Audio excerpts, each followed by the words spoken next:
may bagsak! Tangina mo, ginagawa mo.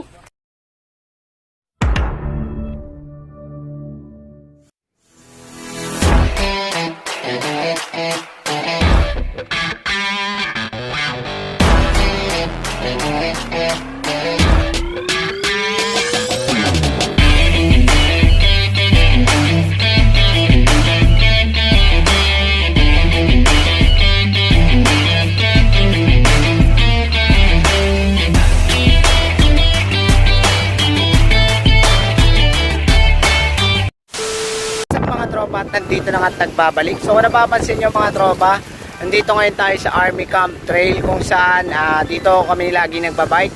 So bakit ba kami dito lagi nagbabike mga tropa? So kasi ito lang ang pinakamalapit na bike trail dito sa Taguig na mas malapit lang sa amin mga tropa. So kaya dito kami palagi trail. At ang kagandahan doon mga tropa kasi marami ritong jump, no?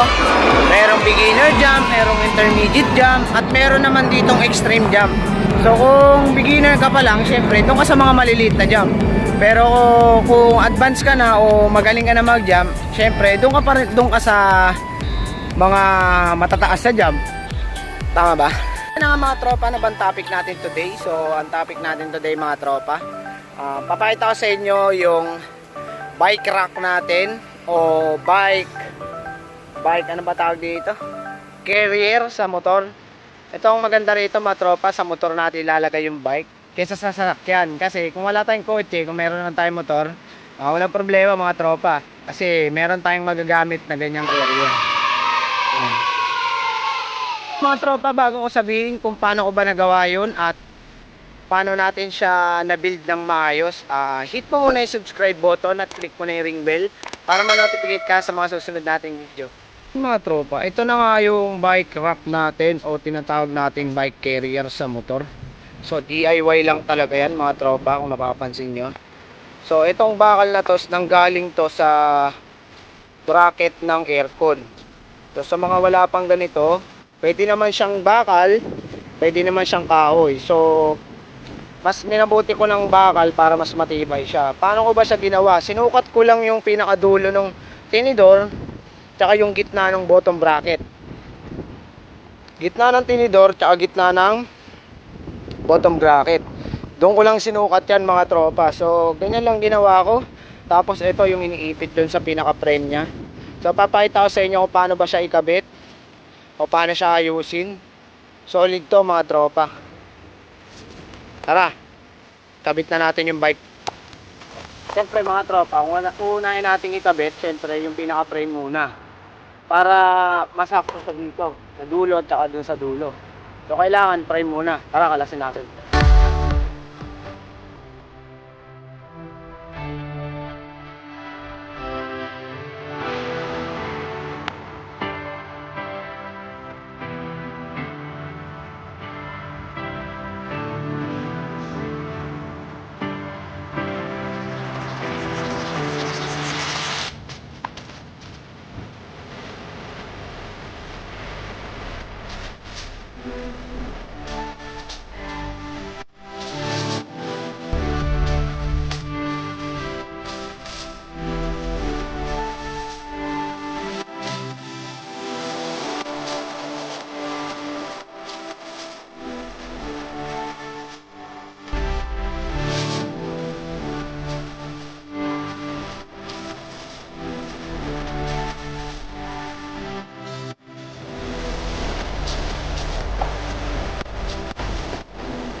So mga tropa, ganyan siya. So yung kabitan ng bottom bracket, kung napapansin nyo.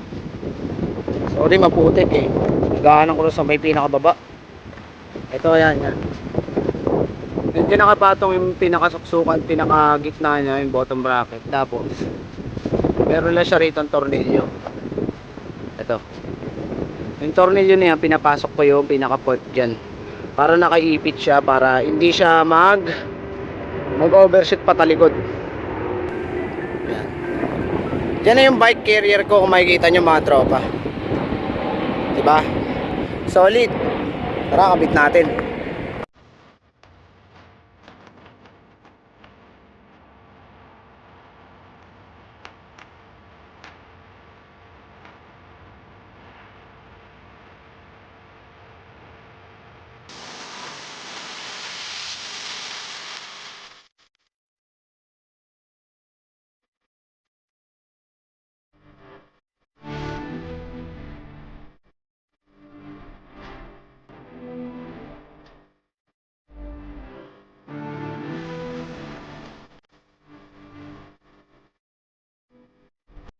Siyempre mga tropa, kailangan mo rin ng tali para itali yung frame at yung gulong.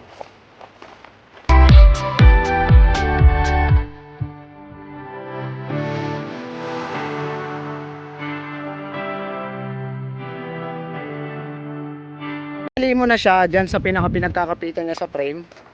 So isusunod naman natin yung pinakagulong naman. Dito siya, isa rito, isa sa kabila. Salitan lang mga tropa. Tara, kabit natin.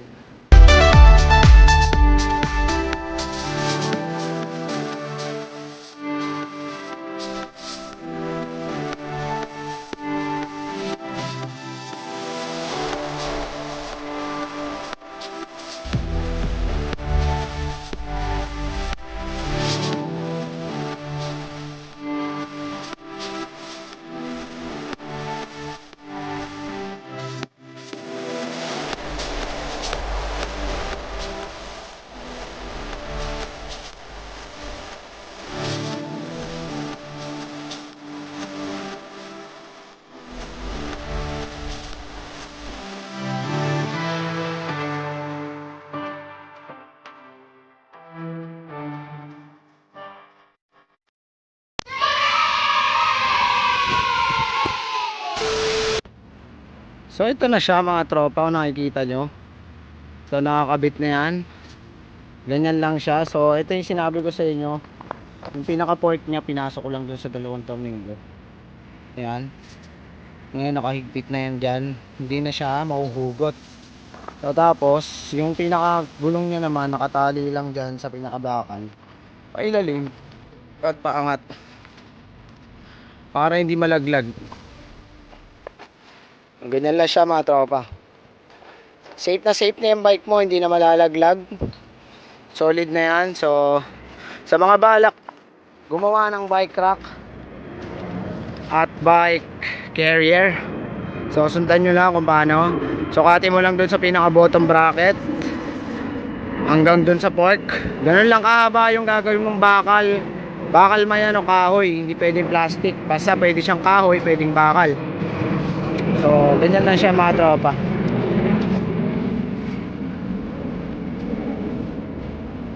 As diba?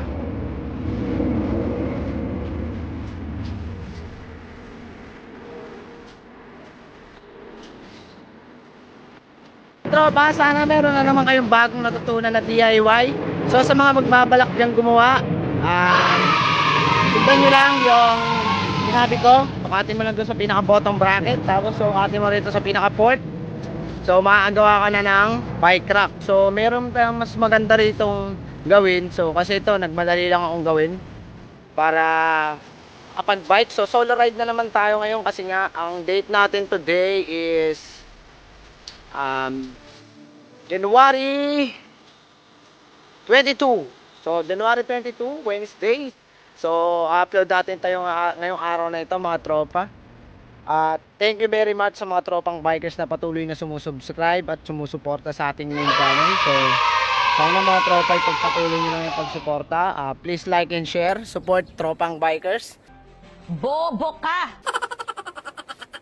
Ang mga magpapa-shoutout, PM nyo, ano lang dyan, comment nyo lang dyan sa baba.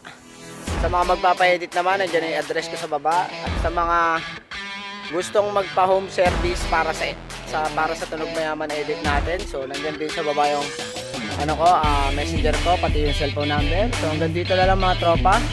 Nagpapasalamat ako dahil 1,400 na tayo mga tropa. Napakalakas ng tropang bikers dahil sumusuporta sila kasi alam mo na mga tropang bikers, diba? So wala akong kasama kasi mga busy pa sila, may pasok, so tayo nag-resign tayo. Kaya wala na tayong trabaho, hindi na tayo busy, open tayo ulit. So mabiyahe na tayo pauwi dahil mag-edit pa tayo ng video at lilinisin pa natin yung bike natin. Ayan o, grabe ito mo, sobrang putik. Ayan o, sobrang putik yan dahil nadaan tayo dun kanina sa may parking na puro putik. So hanggang dito na lang. Tunog Mayaman Nation, God first.